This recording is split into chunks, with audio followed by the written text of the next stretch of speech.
कार्तिक मास में पीपल के पेड़ की कहानी। जैसे भाव को संपदा दी है इसे सभी को देना।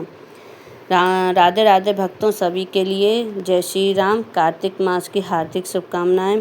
जैसा कि पीपल के पेड़ की एक कहानी है, आइए जानते हैं सास बहू की। सास उस घर में दूध दही का बहुत अच्छा काम था, मतलब बहुत ज़्यादा था, तो वो बेचने के लिए जाते थे।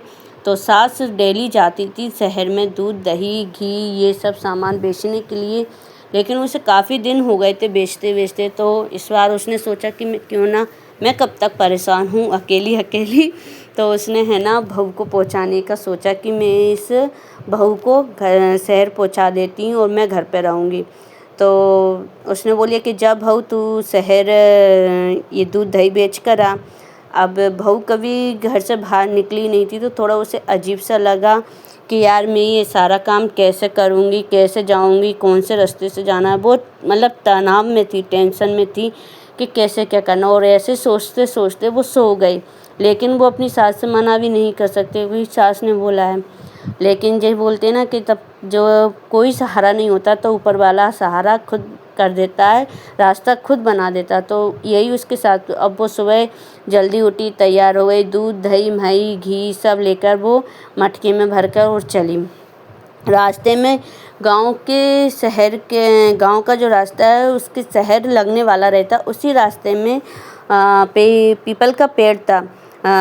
उसने देखा कि उस पीपल के पेड़ में कुछ स्त्रियां पूजा कर रही हैं, पानी सींच रही हैं, पूजन कर रही हैं, परिक्रमा लगा रही हैं। तो उसने थोड़ी देर रुककर उन स्त्रियों से पूछा कि बहन आप ये सब क्या कर रही हो।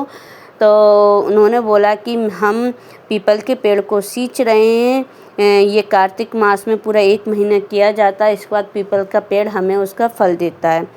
तो उसने कहा यार मैं भी ऐसा कर सकती हूँ, मेरे पास पानी तो नहीं है, तो मैं क्या करूँ, मैं एक काम करूँ ये दूध दही सब डाल दूँ। तो उसने चला शहर जाने के बजाय उस पीपल के पेड़ में डाल दिया पूरा का पूरा। अब वह क्या करती, रोज़ आती, सास उसको रोज़ पहुँचाने लगी।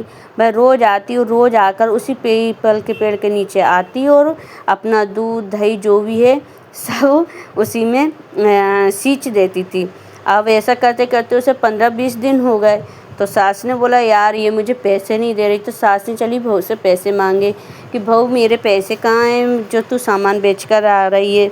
तो उसने बोला कि मैं पैसे कहाँ से दूँ। तो उसने बोला कि यार माँ जी है ना कि सेठ जी ने ये बोला है कि 1 महीना जैसा कंप्लीट होएगा मैं आपको पैसे दूँगा। तो उसने बोला ठीक है। तो बहू सास ने सोचा कि इकट्ठे पैसे आएंगे वो दिखेंगे, तो सास ने कुछ नहीं बोला। अब धीरे धीरे उसका 1 महीना होने को आ गया। अब सास ने फिर बोला उससे बहू से कि बहू कल पूरा 1 महीना हो चुका है, अब तू सेठ जी से कल पैसे लेकर आना। तो बेचारी अब बहू तो चिंता में पड़ गई कि मैं कहाँ से पैसे लेकर आऊँ, क्योंकि मैं तो दूध दही बेचने ही नहीं गई, मैं तो पीपल के पेड़ में सींच देती थी। तो अब वो रोज़ की तरह वो आज भी दूध दही सब लेकर गई और पीपल के पेड़ में सींच कर और वहीं बैठ गई वो।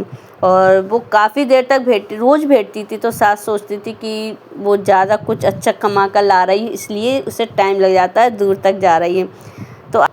तो सास ने सोचा कि आज भी उसे टाइम लग रहा है, वो इकट्ठे पैसे लेकर आ रही होगी, हिसाब करने में टाइम लग रहा होगा। अब वो तो पीपल के पेड़ के नीचे बैठी और रोने लग रही। अब पीपल के पेड़ बोला कि बेटी क्यों रो रही हो, उसमें से आवाज़ आई। तो उसने बोला कि मेरी सास पैसे मांग रही है दूध दही बेचने के, और मैं तो बेचने गई नहीं, मैं तो इस पेड़ में नीचे सींच देती थी, अब मैं सास को पैसे कहाँ से दूँ। तो पीपल का पेड़ बोला कि एक काम करो बेटी कि तुम ये लकड़ी और पत्ते जो भी डले हैं, मेरे पास पैसे तो नहीं है, इन्हें ले जाओ और गुल्लक में डाल दो। तो बहू ने ऐसा ही किया सेम लाकर, और वो गुल्लक में डाल दिए।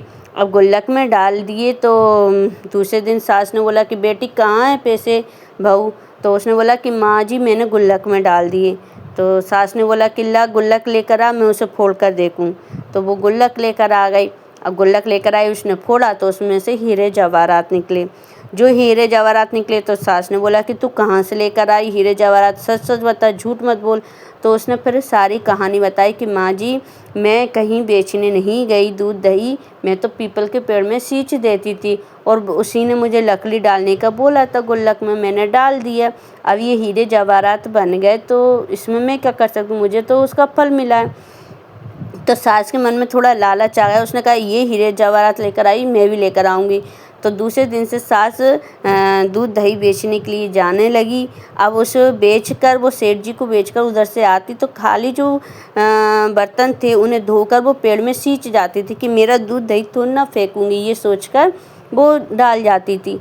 अब उसे करते करते 1 महीना हो गया, 1 महीना हो गया तो वो जाकर बहू से बोली कि बहू मुझसे पैसे मांग। तो उसने कहा माँ जी मैं आपसे कैसे मांग सकती हूँ, नहीं कि तू मांग मुझसे पैसे। तो बहू ने बोला ठीक है माँ जी, के माँ जी मुझे पैसे दो दूध दही के।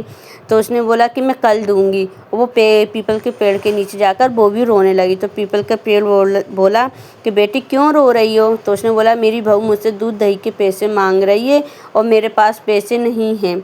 तो पीपल का पेड़ बोला कि ठीक है तुम ये पेड़ मेरी जो टहनियाँ हैं पत्तियाँ हैं जो डली हैं वो ले जाओ और गुल्लक में डाल देना। उसने भी सेम यही किया, डाला। अब सुबह बहू से बोला कि गुल्लक फोड़। तो उसने गुल्लक फोड़ी तो उसमें से कीड़े मकोड़े निकले। तो सास घबरा गई कि तेरी में हीरा जवाहरात निकले, मेरी में कीड़े मकोड़े क्यों।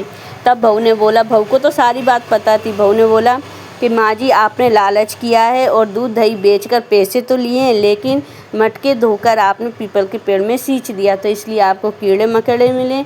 और मैंने सच्ची श्रद्धा से दूध दही उसी में डाले थे, सच्ची श्रद्धा से मैंने सच्चे भाव से मैंने पूजन की थी, तो पीपल के पेड़ ने मुझे फल दिया है।